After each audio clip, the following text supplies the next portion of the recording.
tenemos que definir qué es una ciencia, porque estamos hablando de la ciencia de la sociología, es una ciencia social.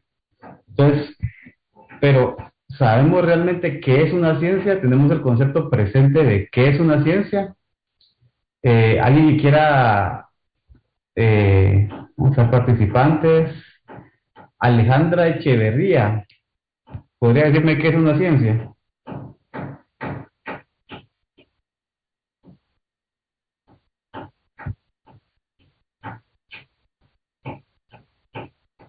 Bueno, no contesto. Bueno, podemos definir, bueno, la Real Academia Española define la palabra ciencia como un conjunto de conocimientos obtenidos mediante la observación y el razonamiento, sistemáticamente estructurados y de los que se deducen principios y leyes generales con capacidad predictiva y comprobantes experimentalmente. Entonces podemos decir que es un conjunto de conocimientos concatenados, estudiados, que se tienen comprobados un fin. Si analizamos la palabra ciencia desde su etimología, podemos ver que viene del latín es scientia, que significa conocimiento. Ahora bien, ¿alguien que me quiera decir qué es el conocimiento? Que levante la mano, o no, no sé si se puede.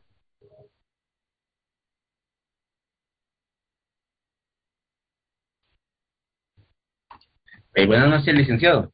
Sí, buenas noches, ¿con Es, quién está hablando? Andy. ¿A qué tal? Eh, Dígame, conocimiento. pues el conocimiento es en sí la vivencia o lo que uno ha estado aprendiendo durante años. Pongámosle las experiencias tanto en la vida como en los estudios que uno va adquiriendo, ese mismo conocimiento. Conforme pasa el tiempo, uno aprende nuevas experiencias. Para mí ese es el conocimiento. Sí, podríamos decir, no sé, Andy, si usted piensa que es información que obtenemos. Sí, también una información. Sí, porque podemos decir que todas esas vivencias las vamos captando en nuestra cognición, se va volviendo esa información útil, valiosa, que nos permite ir pues teniendo más capacidades para realizar otras actividades, ¿verdad? Entonces, de aquí en 30 podemos tener ya dos definiciones que tenemos que tener siempre en la mente, que la definición de qué es ciencia y qué es conocimiento, porque la ciencia es el conjunto de conocimientos obtenidos mediante la observación y el razonamiento, comprobables experimentalmente. ¿Y qué son esos conocimientos? Es toda esa información útil, valioso, que nos ayuda a comprender la realidad y el entorno en el cual vivimos, a través de la razón, el entendimiento, la inteligencia. Entonces, acordémonos bien de estos términos. Estos términos son, digamos, básicos y podrían venir en el examen. ¿Qué un poquito esto? Bueno, orígenes de la sociología. ¿Alguien de ustedes tiene presente, digamos, el origen de la sociología como tal antes de darle una definición? Yo creo que todos nosotros nos preguntamos o hablamos fácil de la sociedad, de la sociología, tenemos como una idea mental sobre cómo, qué es y cuáles son sus efectos de estudio. Entonces aquí también vamos a lo mismo.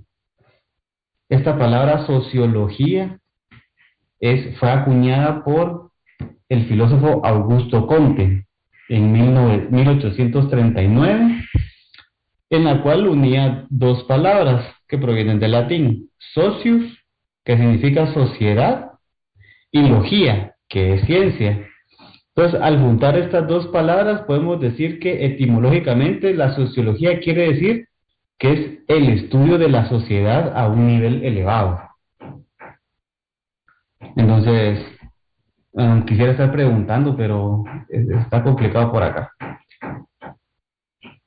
Como, como dicen varios autores, esta es una ciencia joven, ya que no tiene mucho tiempo de que se le denominó como tal, como que se separó de la filosofía, ya que estudian otros problemas, digámoslo, porque la filosofía estudia el deber ser de las cosas, cómo deberían de ser, mientras que la sociología estudia estos fenómenos y estudian lo que es las conductas actuales, los fenómenos actuales, no cómo deberían de ser, sino cómo son. ¿Entendemos esa diferencia? Para diferenciar la filosofía de la sociología. Este movimiento nace en el tiempo de la Ilustración, que fue un movimiento cultural, intelectual y filosófico que tiene sus orígenes en Francia y se extendió por toda Europa a lo largo del siglo XVIII. Esto se diferenciaba porque empezaban a usar los pensadores ya más la razón, ya intentaban buscar un trasfondo del porqué de las cosas. Recordemos que antes de la Ilustración veníamos en la Edad Media, donde vivíamos en estados teológicos, donde la religión era la explicación para todo, digámoslo así. Entonces no se utilizaban muchos mecanismos de estudios o se investigaba más allá. Entonces, en este periodo de la historia, los pensadores ya empiezan como que ya no muy convencidos de que no me convence que me digan solo que esto es así porque así lo quiso Dios, o esto es así porque eso se mira así. O sea, empíricamente no había un estudio más allá, sino solo con la vista a lo que tenían, eso es así porque sucedió esto, hasta ahí. No había un análisis más riguroso y ya no se da tanto la lógica y la razón. Entonces ellos empiezan a querer comprobar todo, a utilizar métodos de investigación, el método científico para decir, ok, ¿por qué pasa esto? Analicemos, veamos cuál es el trasfondo de todo esto.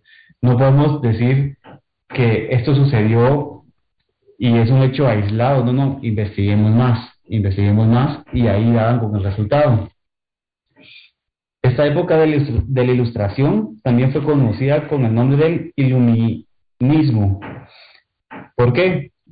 Porque como bien decimos, esa época anterior, cuando digamos que es una época oscura para la sociedad, también para la iglesia, porque no se permitía mucho el pensamiento racional, sino que tenemos pues varios vestigios de cómo era de que el que pensara diferente o el que buscara explicaciones más científicas se le acusaba de brujería y se les condenaba a muerte o a retractarse sobre sus avances científicos.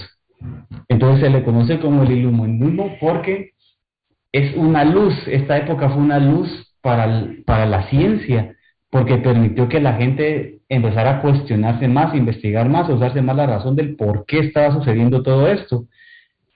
Y por eso mismo fue considerado también el siglo de las luces, porque ya se saca, digamos, de la ignorancia a la humanidad a través del conocimiento y el razonamiento. ¿Qué es importante todo esto? El razonamiento. ¿Por qué? Porque somos animales racionales. Exacto. Creo que sí. Apaguen sus micrófonos. Ok. Entonces, eso se le llama, por eso es el siglo de las luces, el ilusionismo. Digamos que fue una época dorada, una época de luz para el conocimiento, para ya no ser ignorantes. Entonces, recapitulemos. ¿Alguien me puede decir qué significa ciencia?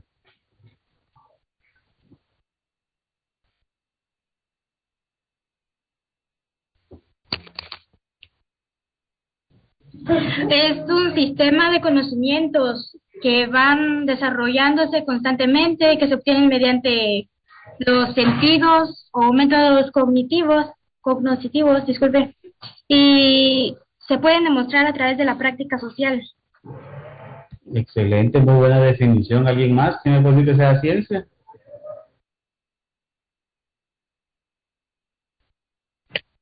Un conjunto de conocimientos concatenados, estudiados y comprobados para un fin mediante un razonamiento.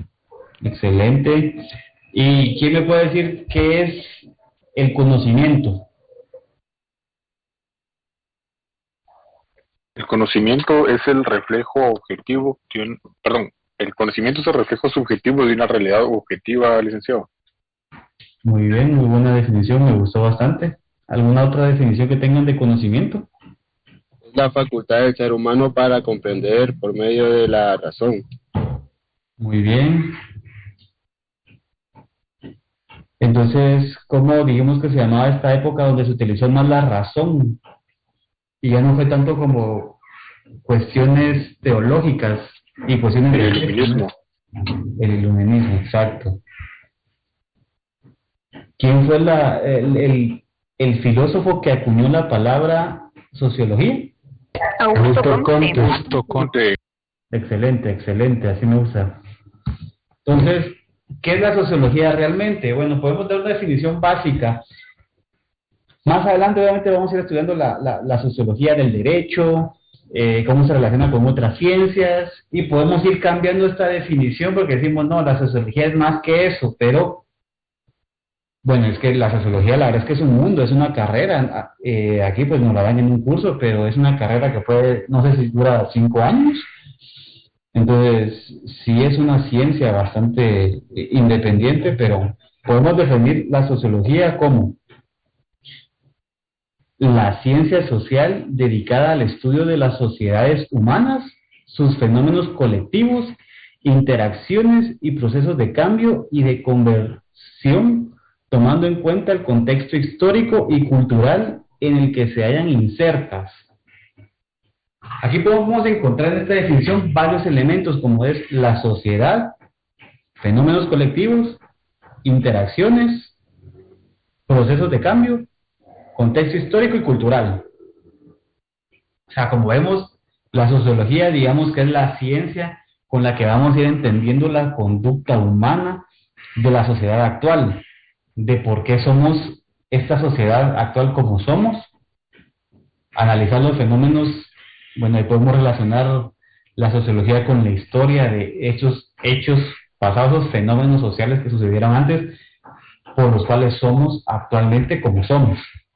¿Algún fenómeno social que podamos decir que ha influido bastante en la sociedad guatemalteca? ¿Quién me podría comentar? La revolución del 44, licenciado. Totalmente de acuerdo. Y la revolución del 44 pues vino a influir bastante en otra ciencia que nos vamos a ir de la mano con la sociología, que es el derecho. Esta es pregunta de privado. ¿Quién me puede decir qué ley se dio importante después de la revolución del 44? ¿El Código de Trabajo? Excelente, el Código de Trabajo, exactamente. Esa es pregunta de privado. Sí, el Código de Trabajo fue producto de las revoluciones ahí. Vivíamos en una época, bueno, que le quieren denominar como socialista, donde se creó el Instituto Guatemalteco de Seguridad Social, que es un beneficio para todos nosotros.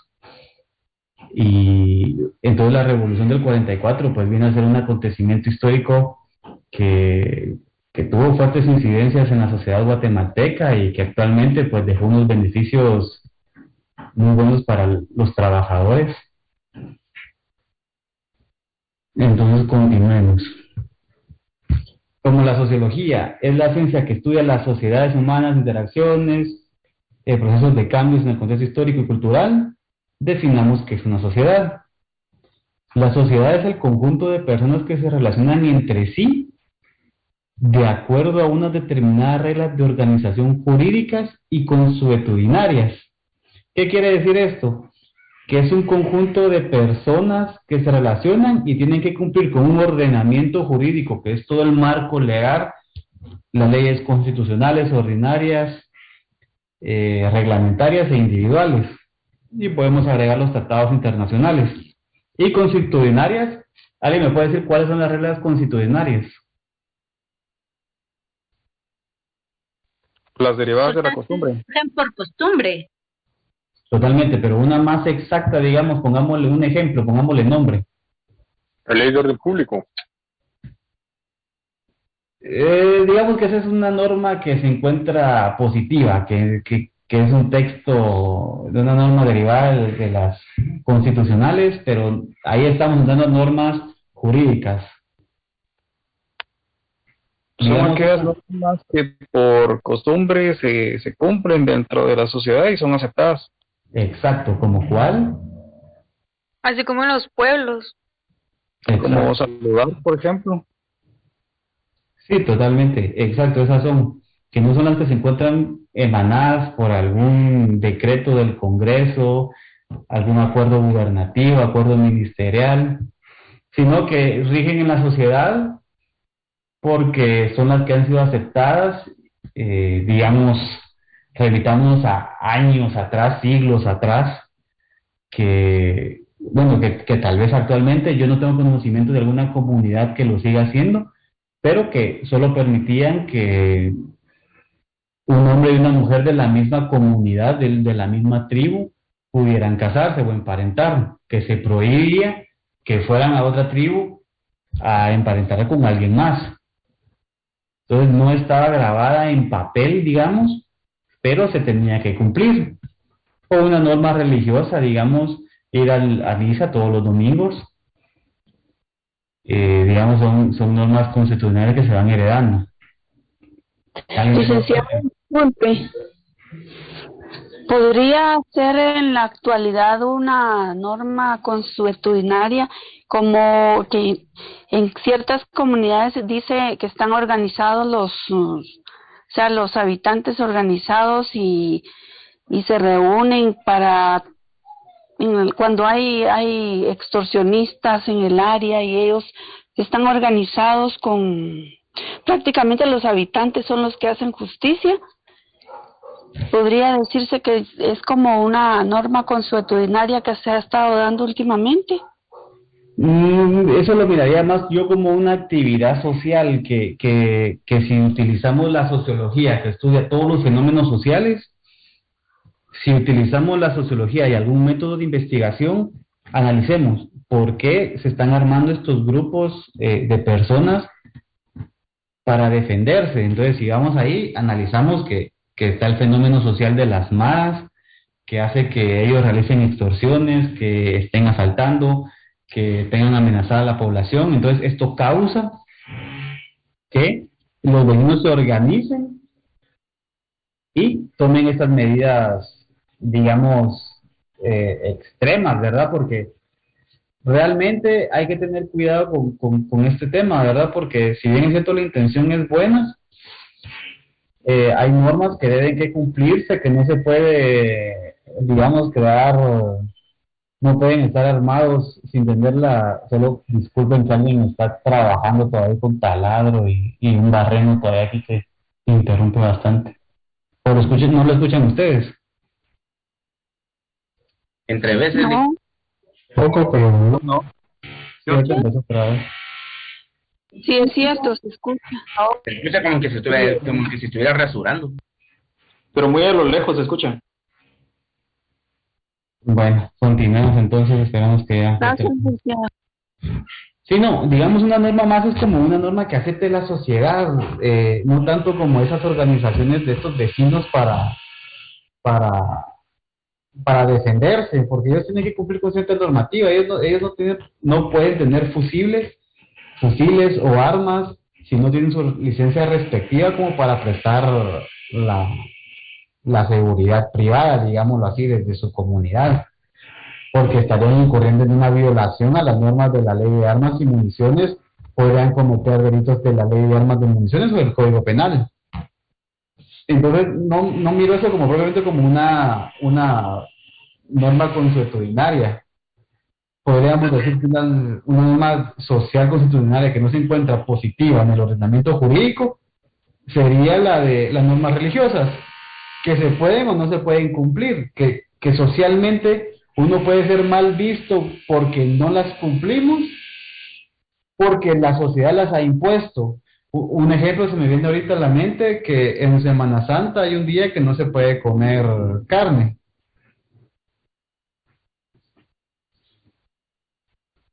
No sé si entendimos un poquito la diferencia de estas normas jurídicas de las constitucionales. Sí, como son costumbres que ya han sido aceptadas por la sociedad. Sí, que no necesariamente tienen que ser una ley, pero la sociedad las ha impuesto y que si bien no tiene una sanción el no cumplimiento de eso, para la sociedad es mal visto no realizar esas conductas. Digamos, como era antes mal visto, pues yo la verdad no puedo dar fe de eso, pero sí mi familia, digamos, tiene cuestiones conservadoras. Entonces, ver que una pareja de novios se va a vivir sin contraer matrimonio civil y legal, digamos que la sociedad antes lo miraba mal. Entonces era un juicio moral más que todo que una sanción jurídica. Entonces, digamos que son esas normas sociales que no están en ley. Licenciado, también podría ser un ejemplo, pues lo que hacen, pues se escucha en Occidente, por ejemplo, si alguna pareja incumple con alguna situación, los castigan a latigazos, pues que no en toda la sociedad está bien visto, pero sin embargo ellos lo aplican.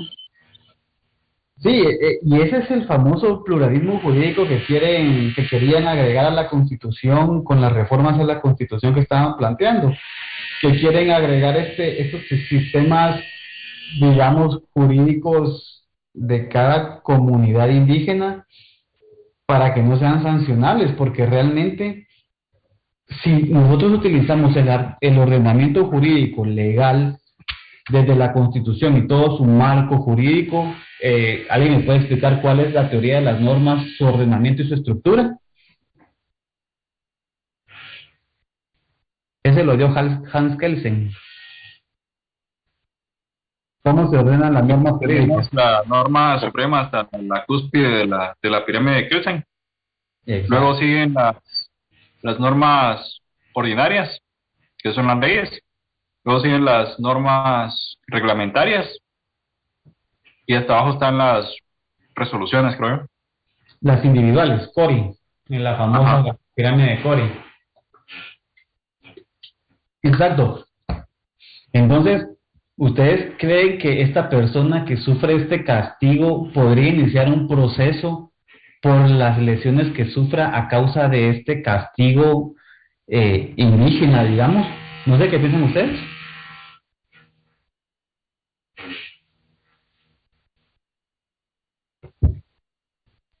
No, porque ellos son superiores, digamos. Están en la cúspide y también están en lo más bajo, entonces no hay nada más que hacer. No comprendí bien la respuesta, tal vez me la amplía un poco más para que podamos debatir. Ellos no tienen definida una jerarquía de autoridades, de leyes, entonces no pueden, quien da el castigo es prácticamente la máxima autoridad y no hay posibilidad de apelar, digamos. Entonces no puede. Estamos hablando de si el día de hoy en algún pueblo, en San Lucas Tolimán, alguien pues se robó algo y fue condenado al castigo, no sé, maya, creo que le dicen algo así, y lo empiezan a latigar en la plaza por haberse robado una gallina. Él podría tomar acciones el día de hoy contra esa persona que lo latigó y le causó graves lesiones, y digamos la pérdida de un dedo, de la vista. Sí puede. Sí. Si esta persona se apega a las mismas costumbres de la misma sociedad, de la pequeña sociedad que le castigó, pues no va a encontrar ninguna acción en contra. Ahora, si tiene un panorama más amplio y ve, digamos, las leyes que gobiernan todo el territorio de la nación, de Guate, ahí sí podría acudir a las autoridades. Totalmente de acuerdo, y ese es el criterio que yo manejo. ¿Por qué? Porque la propia Constitución nos dice en una norma, no tengo el artículo acá, pero la fuerza normativa de la Constitución se extiende a toda la República de Guatemala. Entonces eso va desde Petén hasta Escuintla, de Escuintla a Izabal a Quetzaltenango, San Marcos, todo. Y el ordenamiento jurídico que tenemos es uno y va estructurado, como bien dijo el compañero, constitucionales, ordinarias, reglamentarias e individualizadas. Entonces, esta persona legalmente, con base al ordenamiento jurídico guatemalteco, puede iniciar un proceso por las lesiones que se les cause. pero ¿cuál sería la consecuencia social en su, digamos, analizándolo sociológicamente, a nivel de ese pueblo? Va a ser un rechazo que él va a sufrir, porque obviamente la persona encargada de ese castigo, digamos que tiene una alta jerarquía dentro de esa sociedad indígena. Entonces, ahí hablaríamos que hay un conflicto del derecho consuetudinario que no es vinculante legalmente con el marco normativo legal que está vigente, y podría causarle que pueda salir hasta exiliado del pueblo porque quisieran pues quitarle la vida o algo así, no sé. De ahí depende mucho de la población y sus costumbres. Y ahí es uno de los debates grandes que han tenido. Licenciado, Sí, por favor. disculpe, es que de acuerdo con el principio de intervención mínima, el derecho penal únicamente se va a aplicar cuando todas las instancias anteriores se hayan acabado, no haya algo más que hacer. Y quería decirle que está la costumbre delegada. Este tipo de costumbre es en el que las autoridades solicitan que se resuelvan ciertos asuntos conforme a la costumbre. Y esto mismo está fundamentado en los acuerdos de paz, fundamentado por la ley marco, que también es prácticamente un acuerdo que va de la mano con la Constitución. Sí, no, como yo digo, pero El artículo 2 de la ley del organismo judicial también especifica en su segundo párrafo que la costumbre regirá solo en defecto de ley aplicable o por delegación de la ley, siempre que no sea contraria a la moral o al orden público y que resulte probada.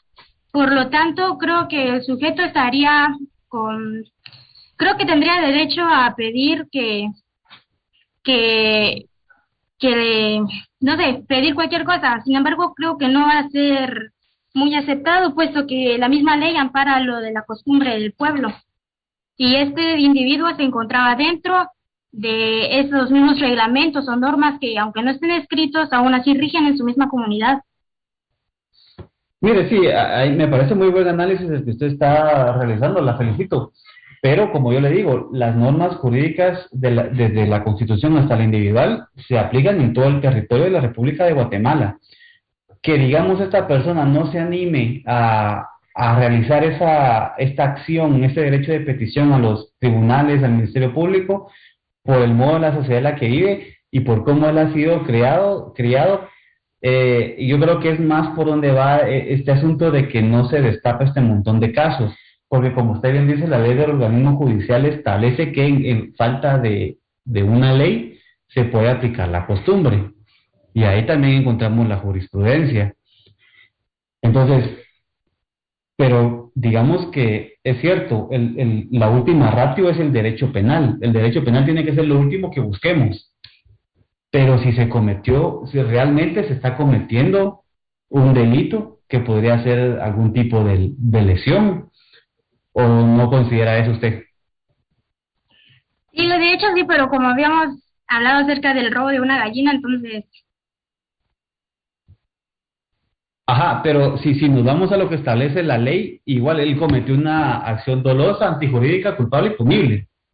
Entonces lo que se tuvo que realizar es el proceso correspondiente, la denuncia por el robo, que se le lleva su proceso y se le sentenciara. Pero ahí vamos a lo mismo, pluralismo jurídico, es bueno, es malo. Estamos hablando de un tema bien complicado que no se ha podido solucionar realmente, si tendría beneficios o sería perjudicial para el sistema guatemalteco, aceptar distintos modos de juzgar a los distintos grupos étnicos del país, o seguir solo con el mismo marco jurídico uniforme para toda la sociedad. Entonces, estamos en un problema, digamos, de qué sería lo más viable y menos perjudicial para el país. Porque entonces, ¿cómo sabemos qué ordenamiento jurídico le vamos a aplicar a cada persona? Porque cada persona buscaría algún beneficio de decir, no, yo soy de tal comunidad, entonces no me pueden castigar por esto y quiero este castigo que es más leve. Entonces, bueno, digamos, ya es un tema que nos metimos a discutir bastante complicado. Pero les dejo ahí pues, la inquietud sobre este pluralismo jurídico para, por si les interesa, pues leer un poco, porque es un tema bastante complicado, como usted dice. Obviamente el derecho constitucionario de los pueblos es bastante fuerte y sí lo tienen presente, pero sí hay varias disposiciones que van en contra del ordenamiento jurídico del Estado. Lick. Bueno, entonces no sé dónde nos quedamos, nos definimos qué es sociología. ¿Alguien me puede decir qué es sociología para recapitular?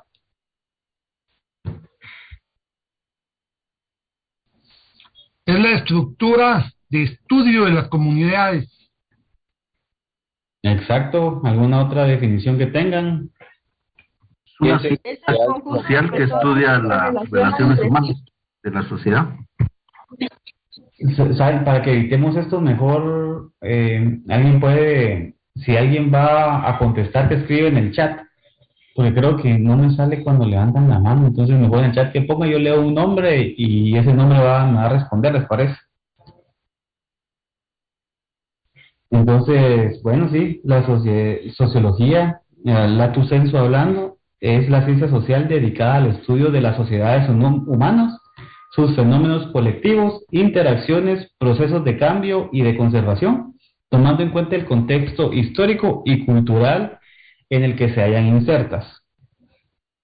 Procedimos después a definir qué es la sociedad, que es el conjunto de personas que se relacionan entre sí, de acuerdo a determinadas reglas jurídicas y consuetudinarias, en un espacio determinado y en un tiempo determinado. Digamos que la sociedad, a mí leyendo esta definición, se me hace a un mini estado, ¿verdad? Porque tienen los elementos que tiene un estado, que es un marco jurídico, que es un grupo de personas organizadas, que es en un espacio determinado. Entonces, podemos concluir que la sociología se encarga de estudiar, analizar y describir la estructura, organización y funcionamiento de las sociedades. O sea, y aquí podemos hablar de la sociedad hablando en términos macros, en términos grandes, como la sociedad en general, digamos Guatemala. Pero también puede haber un grupo de la sociología que estudie a nivel micro, a nivel pequeño, que estudie el municipio de Guatemala, que estudie el municipio de San Raimundo, el municipio de Poctumpetén, y así reducir ciertos grupos, ¿verdad? Porque nos ayuda a encontrar los fenómenos del por qué el comportamiento del ser humano nos llevó a eso, del por qué estos grupos llegan a delinquir, por qué se unen a estos grupos clandestinos para operar fuera del marco legal, para extorsionar y todo eso, porque, bueno, voy a tocar otro tema polémico. La sociología nos ha dicho de que la pena de muerte ayuda a que disminuya la violencia, o realmente no tiene algún cambio, porque es un tema que se toca en cada cambio de gobierno. Es común que lo saquen como pantalla de humo siempre cuando hay un problema. Entonces, pero la sociología ya nos ha dicho esto puede tener estos efectos, puede ser positivo, puede ser negativo. Yo realmente no tengo un estudio sociológico, pero sí he visto autores hablar sobre este tema de que la pena de muerte realmente ya no es digamos una solución, sino que nuestro sistema jurídico optó por la reinserción a la sociedad de las personas, pero realmente estas personas pueden ser parte de la sociedad nuevamente, o sería mejor aplicar la pena de muerte, sería de aplicar algún método de análisis a este grupo para ver si realmente pueden reincorporarse a la sociedad. No sé, alguien que escriba si quiere opinar sobre si estos grupos pueden ser ingresados otra vez a la sociedad, su opinión. A ver, Ricardo Hernández.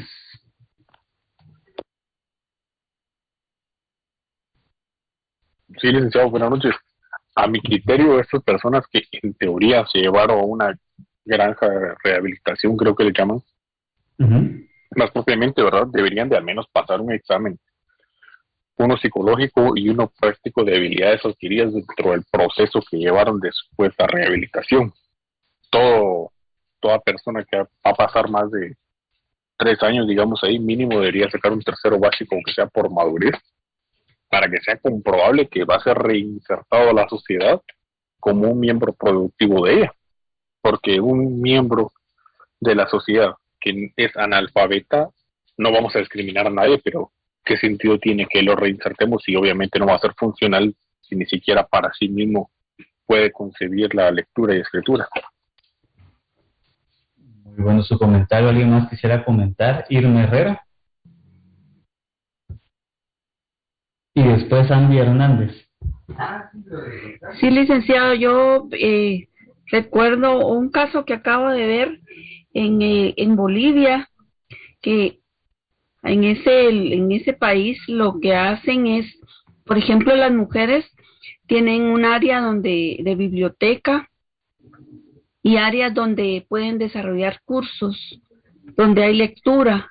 Todo esto, según los comentarios de una de las personas presidiarias, indicaba que le ha permitido desarrollarse. Y esto es bueno porque cuando se reincorporan a la sociedad, llevan esa lectura y esa capacitación que les han estado dando. Eso sería magnífico pues para poder para que se puedan reincorporar a la sociedad, no solo las mujeres sino los hombres, ¿verdad? Pero esto en nuestro país pues no se da. ¿Y Andy Hernández?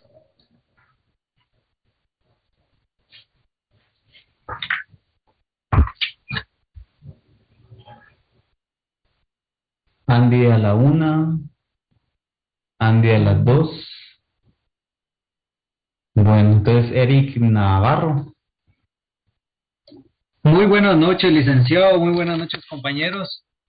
Fíjese que con este tema de si se pueden reinsertar a la sociedad es un tema muy, muy complejo porque yo estuve ahí prestando seguridad ahí en Las Gaviotas y nos dábamos cuenta cuando ahí se les coloca a cada jovencito un monitor para que les imparta clases, para que se puedan reinsertar a la sociedad, entre comillas. Pero la verdad, se pasa uno por día. Y la verdad, a ellos se les quiere impartir clases de algo, se les quiere capacitar de algo. A ellos no les interesa. Y eso que son jovencitos de 14, 15 y 17 años. Entonces, yo pienso que ellos tienen a un inicio problemas psicológicos, tienen problemas desde donde se origina la familia, ¿verdad? Desde su origen. Entonces, yo pienso que si a los jovencitos les cuesta, ya me imagino a los grandes, ¿verdad? Los que ya son pandilleros, ya debidamente formados, entonces a ellos no les interesa reinsertarse a la sociedad. Ellos solo siguen sus costumbres de la calle y aquí en Guatemala veo yo que es muy difícil que se pueda lograr ese cambio. Únicamente, licenciado, gracias. Gracias, Eric. Solo alguien tiene el micrófono encendido, podría apagarlo, por favor, porque ahí se entrelazó con lo que está diciendo Eric y ahí interrumpió un poco. Y sí, tiene mucha razón. Yo por eso hago la pregunta, porque yo estuve como asesor en la Procuraduría de Niñez y Adolescencia y en la unidad de alerta Alba Kenneth, y obviamente se fugaban de estos centros los menores de edad que tenían conflicto con la ley penal y de verdad llegaban a la unidad y teníamos que pedir ayuda a los elementos de Policía Nacional Civil para que nos apoyaran con el resguardo, porque se ponían violentos, generalmente todo lo que se les encontraba llegaban drogados y se les hacían evaluaciones psicológicas y de verdad unas respuestas que un niño de 15, 14 años es sorprendente de todo lo que han vivido más que uno, han probado una cantidad de drogas, han vivido en un mundo de violencia, una sociedad violenta. Entonces uno se pregunta de verdad cómo lograr que estas personas retomen el camino para ser seres humanos productivos en la sociedad. Y uno se cuestiona y dice, ¿realmente esta persona va a poder realizar algún cambio? Porque hay menores que se escapan todas las semanas de estos centros.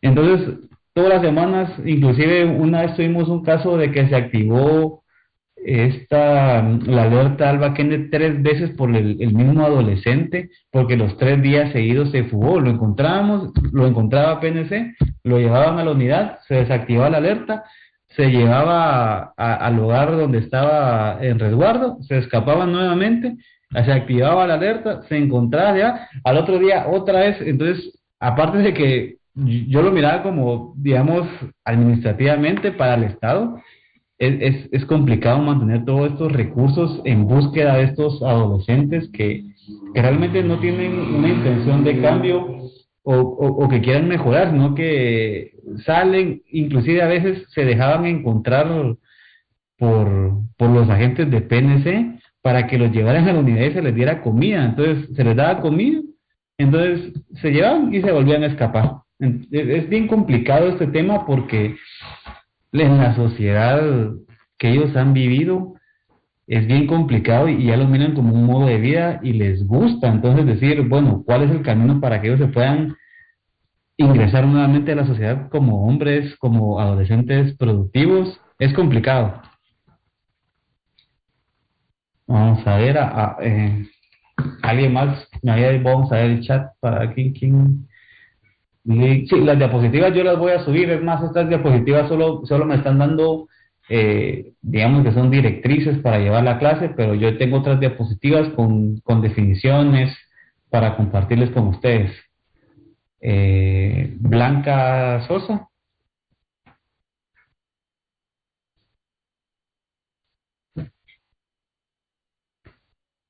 Buenas noches, licenciado. El tema es bastante complejo porque así como se ha visto y sí, yo he conocido casos de personas que han estado pues metidos en malas, en drogas, en delincuencia y he conocido incluso personas que se han graduado a nivel universitario y que han cambiado su vida totalmente. Es una cuestión complicada porque ellos vienen de sus orígenes, de familias que pues ya los padres mismos son delincuentes y traen toda esta carga de como una herencia, ¿verdad? Pero yo creo que el sistema carcelario de Guatemala tampoco les ayuda mucho, porque si usted se da cuenta, pues a los delincuentes los encarcelan y los ponen en áreas comunes y ahí sí que a veces salen peor de como entraron, pero sí se puede en algunos casos, ¿verdad? Como le digo, es una cuestión compleja y no podemos generalizar ni de uno ni del otro. Excelente.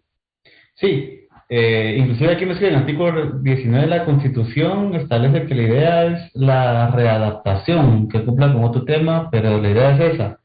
Sí, porque inclusive es uno de los fines del derecho penal, que cumpla su condena y que se le dé esta readaptación y ese reingreso a la sociedad nuevamente.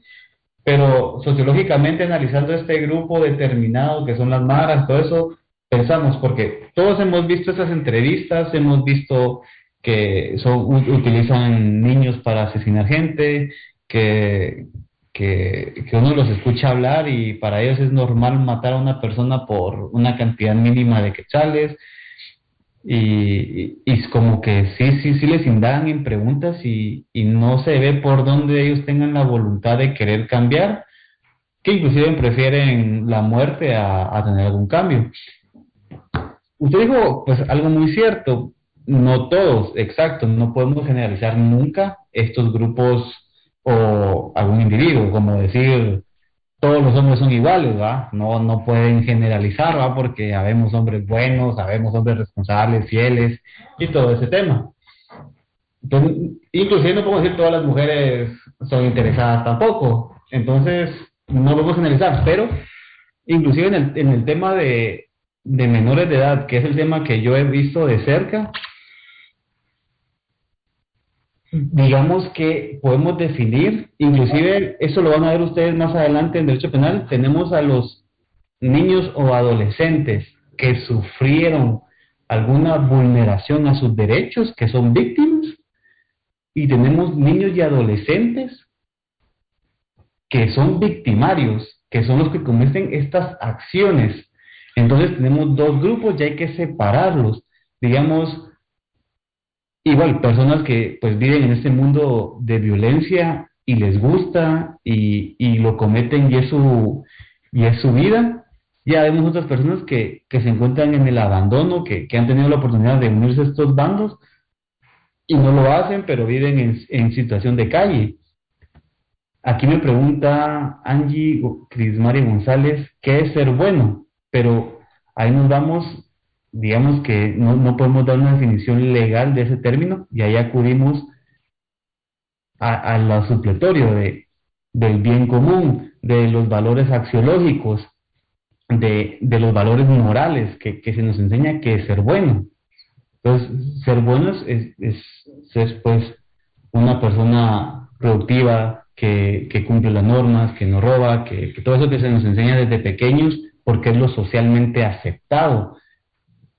Entonces, y generalmente todas estas enseñanzas de definiciones que tenemos de ser bueno, es interesante porque a nivel mundial, en todas las sociedades, y lo podemos ver a nivel mundial, cumplen los mismos parámetros. Todos sancionan a la persona que está robando. Todos sancionan a la persona que está matando. O sea, son conductas que no están aceptadas en la mayoría de sociedades, no digamos todas, porque pues obviamente la pena de muerte es aceptada y todo ese tema. Pero entonces ahí acudimos a la moral, a decirnos cuáles son las buenas costumbres de la sociedad, cuáles son los valores con los que se fundó el Estado. En el preámbulo de la Constitución podemos encontrar unos. Y cómo se desarrolla la normativa. Entonces, no sé si por ahí respondemos a qué ser bueno, digamos, es un tema bastante filosófico, digamos, nos pusimos filósofos ahorita. Bueno, entonces, si quieren avanzamos porque se nos fue el tiempo aquí. Para seguir dándole la palabra a alguien. ¿Por dónde me quedé? Gabriela Fuentes, ¿me puede decir cómo definimos qué es sociología, perdón?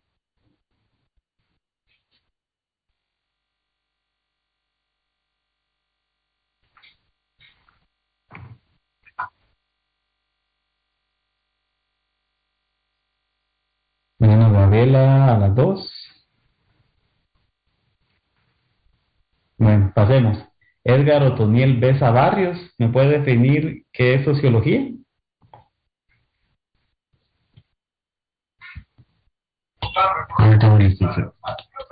Creo que la sociología es la ciencia social dedicada a estudiar las sociedades humanas y fenómenos religiosos, económicos y culturales. Excelente. Manuel Corado quería darnos su opinión. Buenas noches, licenciado. Buenas noches. Como comentario, para mí que, empezando de todo el por qué el problema, empezamos desde la casa. Prácticamente desde la casa le damos los buenos hábitos a nuestros hijos o hijas. Pero lamentablemente se está dando mucha desintegración familiar. Ahí empieza todo. Empieza el alcoholismo, drogadicción y todas esas situaciones. Pero yendo más allá, las maras han acaparado lamentablemente a toda la población, la delincuencia. Pero entrando al meollo del asunto, el por qué y cómo se puede reinsertar a todos esos jóvenes y adultos también, integrarlos. primero, reestructurar a nuestro sistema penitenciario, que no haya más corrupción.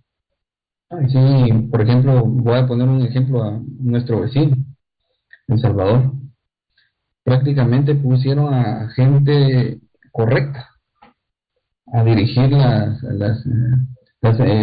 autoridades, pusieron a buenas personas. Empezaron a alinear a ese tipo de personajes, a mareros, ¿verdad? Y sin ir muy lejos, el país se está arreglando grandemente. ¿Cómo insertarlos? Que las entidades o empresas mercantiles e individuales empiecen a creer en las personas, que les empiecen a generar trabajo, dígase herrería, albañilería, en que fabriquen ropa. Por lo menos ya cuando se van poco a poco reinsertando, por lo menos ya están en algún oficio. Ese es mi pequeño comentario, licenciado.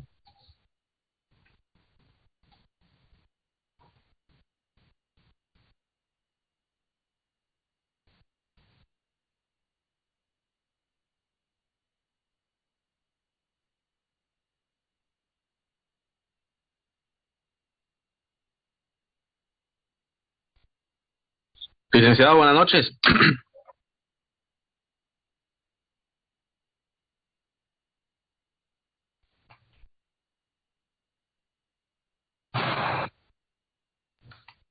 Tiene apagado su micrófono, tal vez no se ha dado cuenta.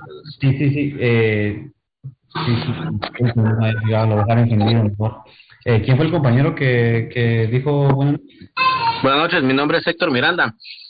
No sé si se recuerdan de hace aproximadamente 4 o 5 años de un joven o un adolescente, llamémosle así, que lo agarró la Mara 18, si no mal recuerdo, de la zona 18, y lo amenazaron que tenían que matar a un piloto de un bus extraurbano urbano, y le dijeron que si no mataba al piloto, lo iban a matar a él o a su familia.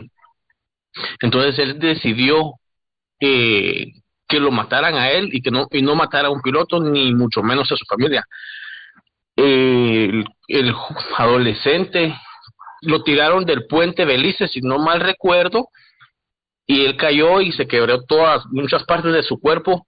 Los bomberos lo rescataron vivo y vivió un mes luchando contra tanto golpe que tuvo, y falleció después de ese mes y medio, pero él prefirió irse en paz, llamémoslo si se puede así, a tener que llevar esa carga de haber matado a alguien, que lo siguieran utilizando a más hechos delictivos. No sé si ustedes o alguien se acuerda de esa cosa que pasó aquí en Guatemala. Sí, si no estoy mal, creo que hasta se llamaba Ángel, ¿verdad? La verdad no recuerdo el nombre. La verdad sí no lo recuerdo, pero fue muy mencionado. Entonces, hablando de esto, viene a mi memoria los joven que prácticamente dio su vida a cambio de no llevar esa carga de haber matado a una persona y dañar a una familia, un núcleo familiar por ganas de estas personas sin oficio, llamémoslos así, porque no sé cómo llamarlo, ¿verdad? Y bastante trágica esa noticia. Eso era lo que quería comentar. Gracias. Sí, entonces, para estudiar todos estos fenómenos de violencia que se dan dentro de la sociedad, no solo de violencia, digamos, del por qué se escucha cierto tipo de música, por qué la gente se viste de determinada manera, podemos utilizar a la sociología, ya que esta se auxilia, aparte de auxiliarse en otras ciencias, tiene métodos de investigación para determinar, ok, analicemos este grupo, veamos qué sucede acá, apliquemos este método y veamos qué resultados vamos a tener. Entonces, digamos, si queremos estudiar este fenómeno social, podemos utilizar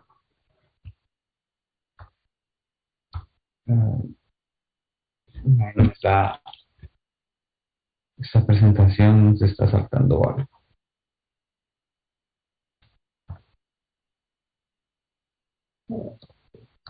Orígenes, bueno, sigamos con los orígenes de la sociedad. Bueno, no, ya me perdí. Me había quedado atrás, sí, ¿qué es la sociología? La sociología dice, bueno, tenemos aquí los métodos de los cuales nos podemos auxiliar en la sociología.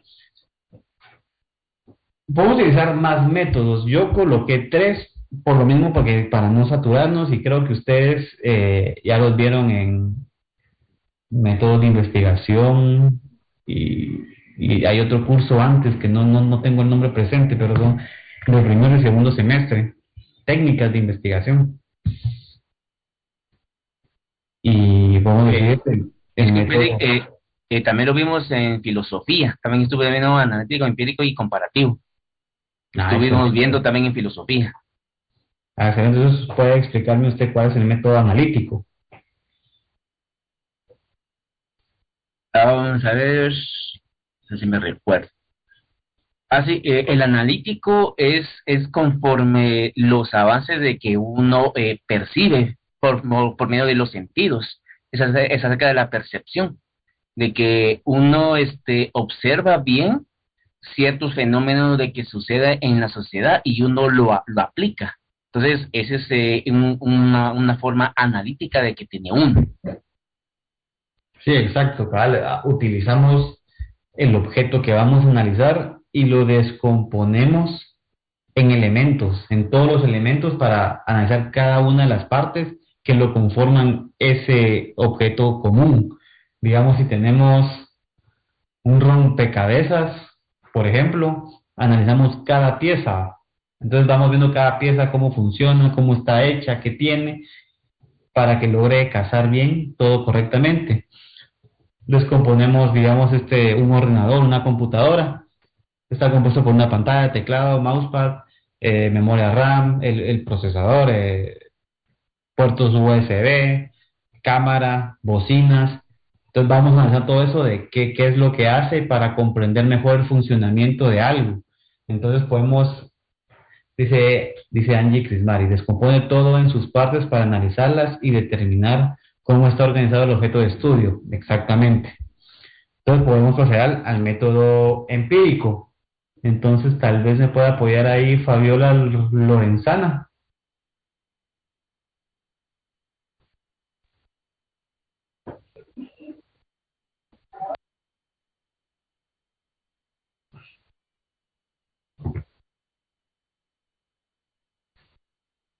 Bueno, como que no está.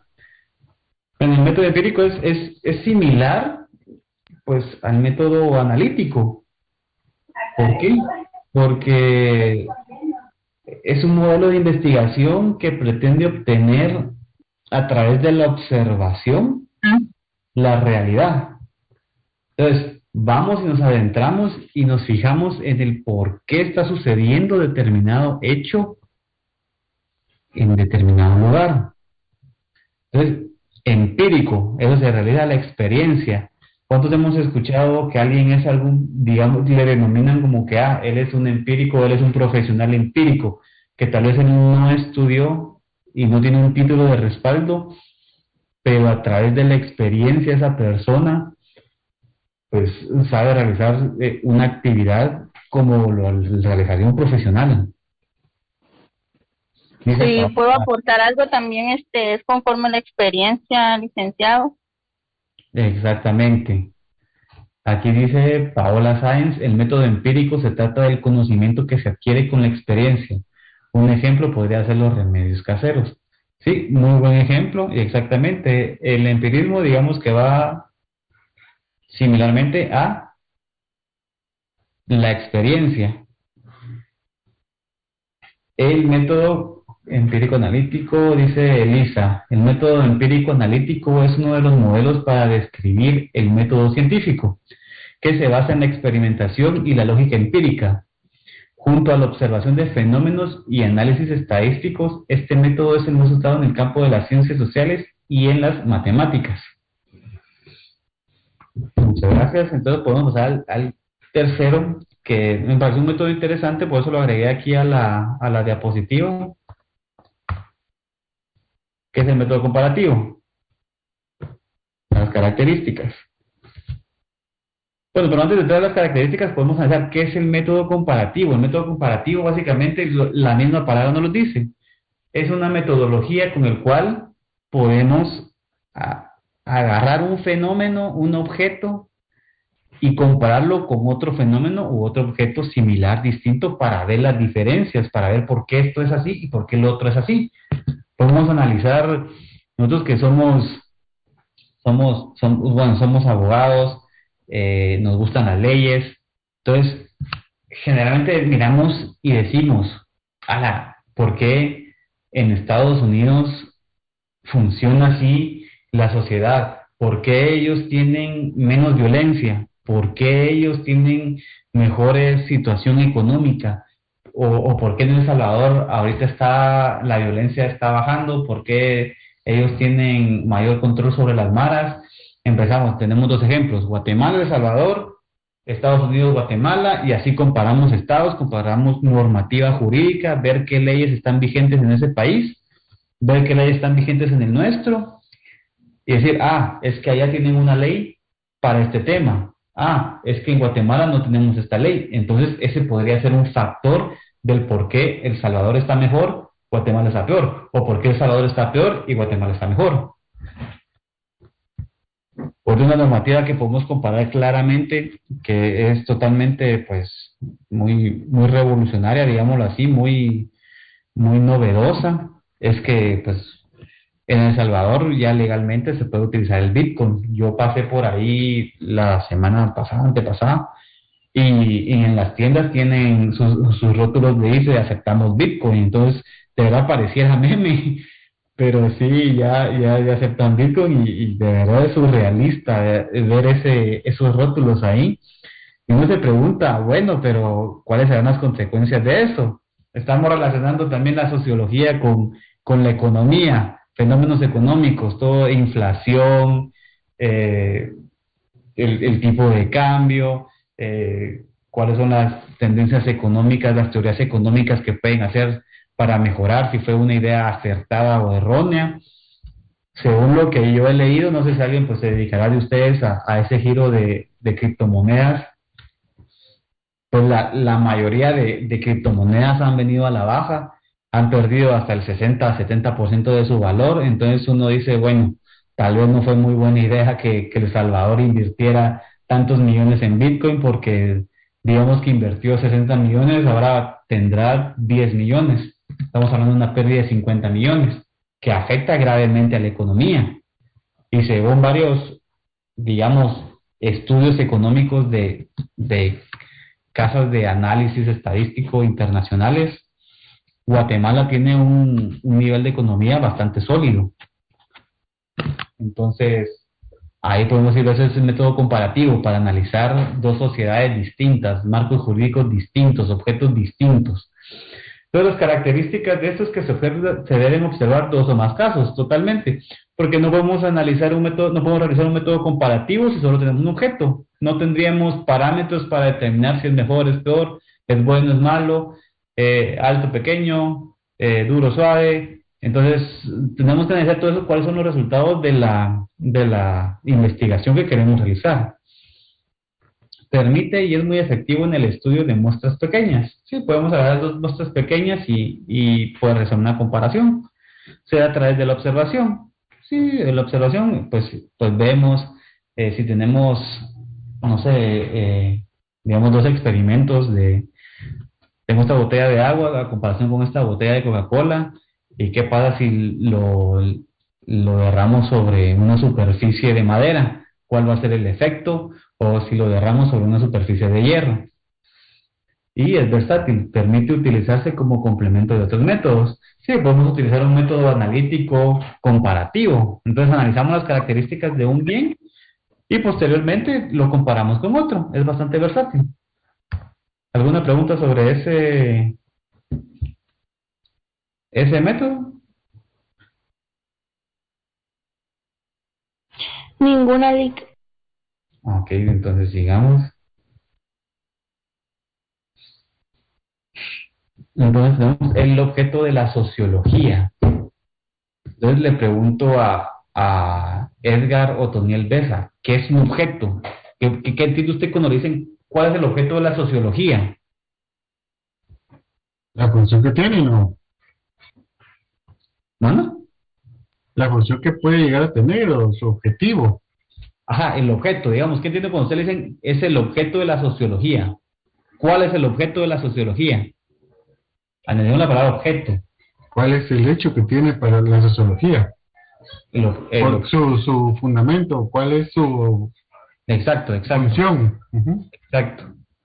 Sí, el objeto, bueno, digamos que el objeto lo podemos ver desde un sentido material, que como dice la palabra, objeto. Entonces, hacer un objeto es algo, es una cosa. ¿Y qué sería la cosa que estudia la sociología? La sociedad, el individuo en sus relaciones colectivas, individual, y cómo afecta a la sociedad colectivamente, cómo establece esas normas de interacción, esas conductas y cómo se organiza el individuo socialmente, por qué el individuo elige a determinadas autoridades. Un ejemplo, pongámoslo en relación con la sociología, se relaciona con la ciencia política. Ayer me preguntaron de que eran muy similares o cuál era la diferencia propiamente. Pero no entremos tanto a ese momento, ya lo vamos a ver. Pero hablando políticamente, ¿cuál fue el fenómeno social que hizo que resultara en las elecciones ganador el presidente Alejandro Yamatei? ¿Alguien me puede, bueno, voy a preguntar, Emerson?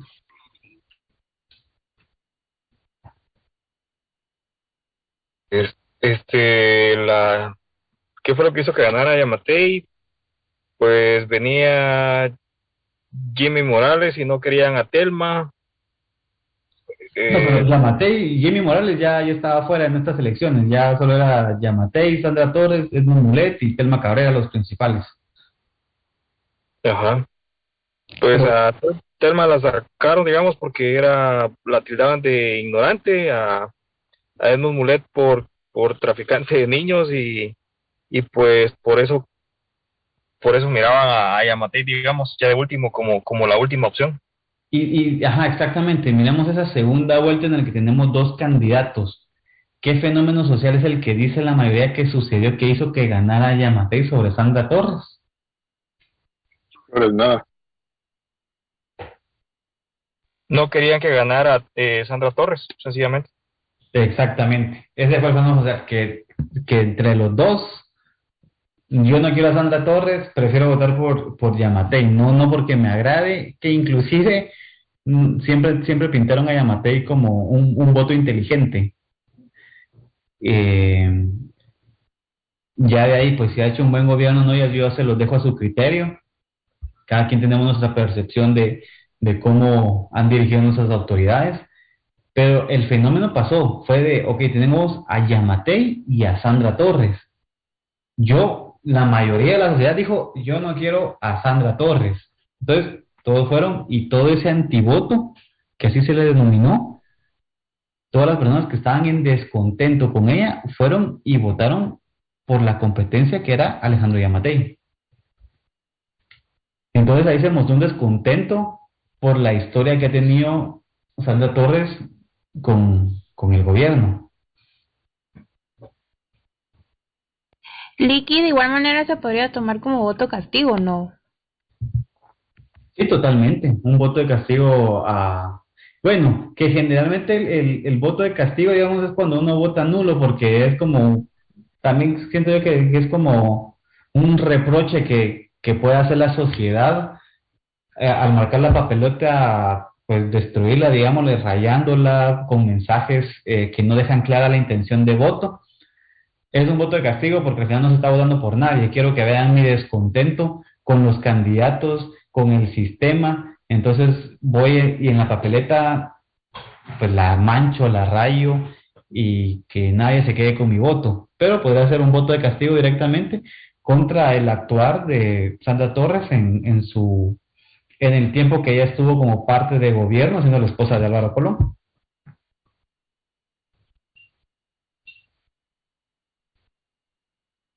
¿Alguna otra observación?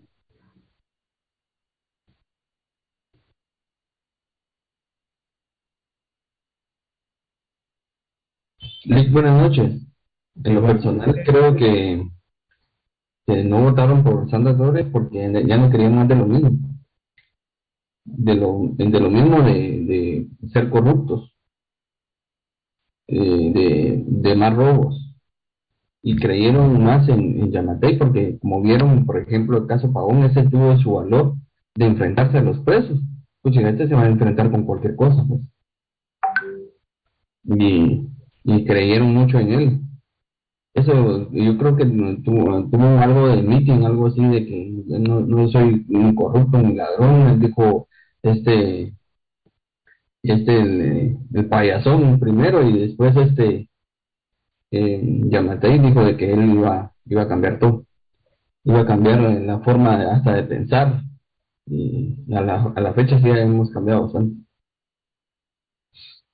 Sí, fueron pues ahí sí que varios factores que hicieron que una mayoría considerable de la sociedad pues se decidiera votar a favor de Yamatei, ya sea porque pensaban que era una mejor opción, porque cuando exactamente eso era un tema bastante importante que lo respaldaba a él, que él tuvo pues esa valentía digámoslo así, valentía, pues porque estaba cometiendo una acción ilegal de ejecuciones extrajudiciales, digámosle así, por abusar del puesto donde estaba, que al final, pues, según el proceso, no me acuerdo cómo finalizó, pero me imagino yo que se le dio el sobreseimiento o la falta de mérito, o se le declaró, pues, inocente. Entonces no se comprobó nada ahí. Y entonces todos al ver que bueno, un médico que ya había ejercido puestos, que tuvo esos resultados que la sociedad veía positivos, digámoslo así, aunque tal vez no eran muy legales su actuar en esos puestos con lo que realizó. Pero venimos a lo mismo, que el fenómeno de la corrupción tiene cansada a la sociedad. Yo creo que todos se quejan y están cansados de decir, otra obra sobrevalorada, un alcalde que está ganando 100,000 en dietas. Entonces, es complicado todo el tema si lo analizamos de la corrupción, que por qué tiene la sociedad como la tiene, pues, como el descontento social de que uno platica con la gente y no, yo no quiero votar y que no voy a ir a votar. Y entonces yo soy del pensamiento y les digo, pero mejor empadronate, anda a votar y anda a votar, pues, nulo, manchar la papeleta, no la dejes en blanco, porque en blanco también pues se puede utilizar para que alguien le dé el voto a alguien, porque en las juntas receptoras de votos y todo ese tema, y los fiscales de mesa, pues siempre hay alguien que quiere ver cómo saca más votos para su candidato. Entonces, es bien complicado. La política hay que involucrarnos todos como ciudadanos, es un deber político, una obligación y un derecho. Entonces, si queremos cambiar el país, tenemos que participar.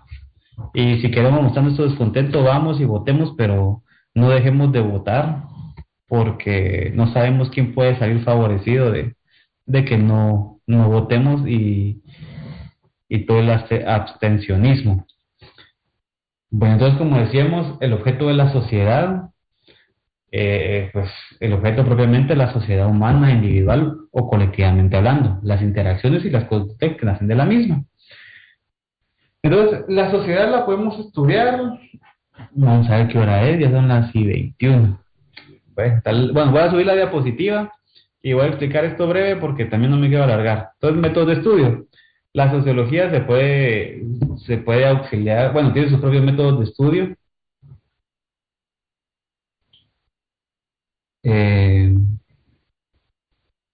Bueno, eso ya lo habíamos visto, ¿no? Sí, no, ese es error mío en la diapositiva. Paola, ¿cuáles fueron los métodos de estudio que vimos acá en clase de la sociología? Paola Spock. Sí, ¿me escucha? Sí. El analítico, el empírico y el comparativo. Excelente. Kimberly, ¿me podría explicar el método empírico?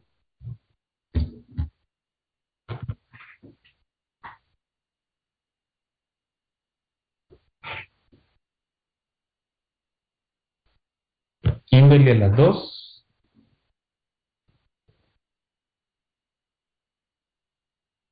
Perdón. Dice cuál método es, Kimberly. Ah, ya ahí no sirve su micro. Ah, está bien. Tania, ¿cuál es el método empírico? Buenas noches. Noches. El método empírico, pues, es con la cual podemos comparar fenómenos. No, perdón. Ya me perdí. Por medio de la es un método que por medio de la experiencia y conocimientos, se adquieren conocimientos por medio de la experiencia. Nada más. Sí, está bien. Bueno, entonces, yo creo que por cuestión de tiempo, vamos a hacer una recapitulación rápida. El curso lo iniciamos definiendo qué es ciencia, porque la sociología es una ciencia. Entendemos que la ciencia es la acción y efecto de conocer, adquirir información valiosa para comprender la... Sí, es el conjunto de... Perdón, me confundí de diapositiva. Si quieren, ordenémonos bien. La sociología es una ciencia. ¿Y qué es una ciencia? Porque a veces repetimos mucho esa palabra, ¿qué es ciencia? Entonces, yo en las diapositivas que voy a subir ya van a estar las definiciones puestas y todo eso para que puedan estudiar. Entonces, la ciencia es el conjunto de conocimientos obtenidos mediante la observación y el razonamiento. Dejémoslo ahí. Entonces nos preguntamos, ¿pero qué es el conocimiento? A veces también decimos, yo tengo tanto conocimiento, mi conocimiento es muy vasto para esto. Entonces, el conocimiento es la acción y efecto de conocer, algo redundante. Pero, es decir, que adquirimos información valiosa para comprender la realidad.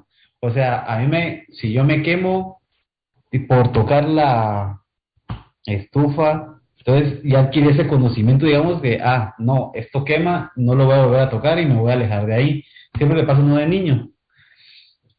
Entonces, ese es el conocimiento, es toda esa información valiosa que nos sirve para comprender el por qué y cómo funcionan las cosas. Entonces, ya aquí definimos otra vez qué es ciencia, qué es conocimiento.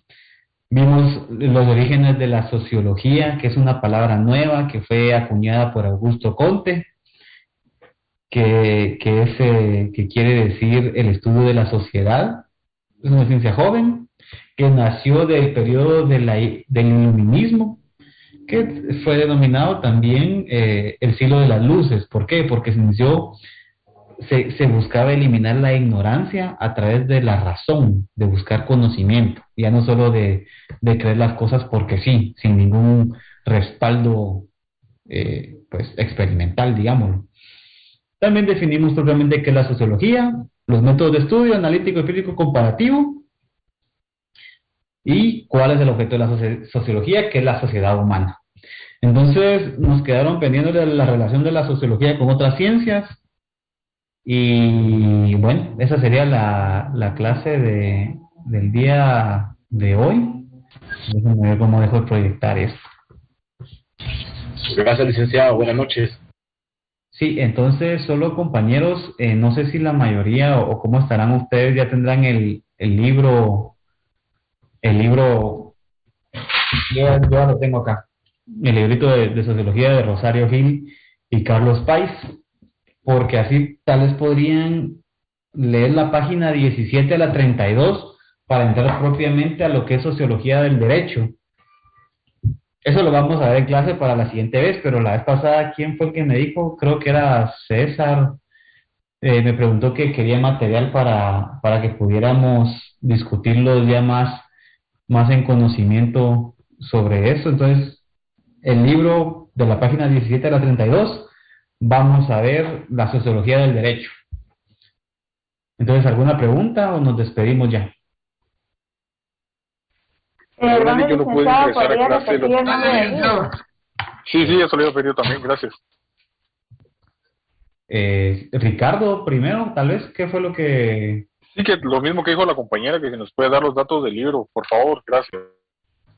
Pues, miren, yo solo compré en la librería que está en zona 1, no me acuerdo la calle, en CEDE, el Centro de Estudios de Derecho de Privados. Está... En la librería jurídica que había dicho la vez pasada, ¿no, Lick? Sí, también ahí hay otro.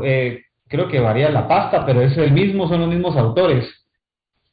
Se los pongo ahí, para que tengan una percepción de cómo es, se los tomen un pantallazo.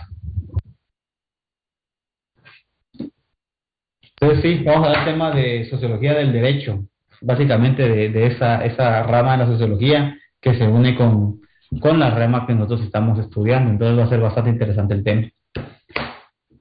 Lick, perdón, dijo de la página 17 a la 32, ¿verdad? Sí, exactamente. Gracias.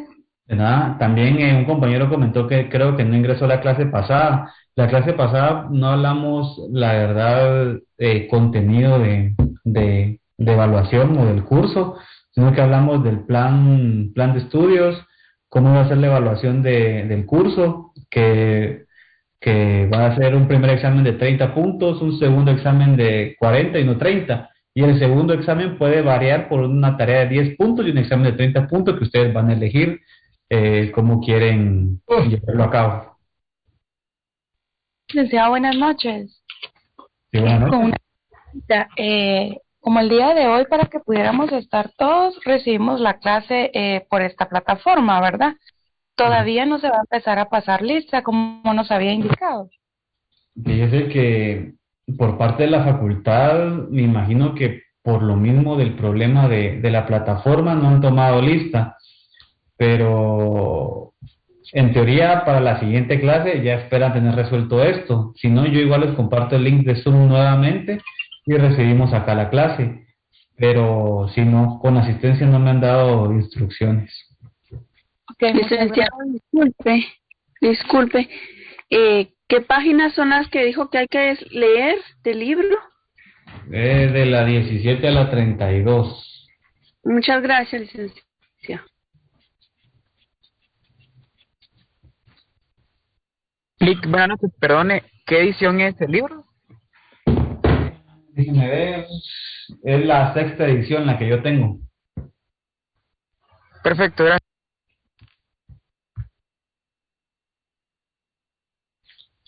De igual manera yo les voy a estar compartiendo las diapositivas y ya no les quito su tiempo, entonces que ya es hora. Entonces que tengan un feliz fin de semana y pasen una buena noche. Buenas noches.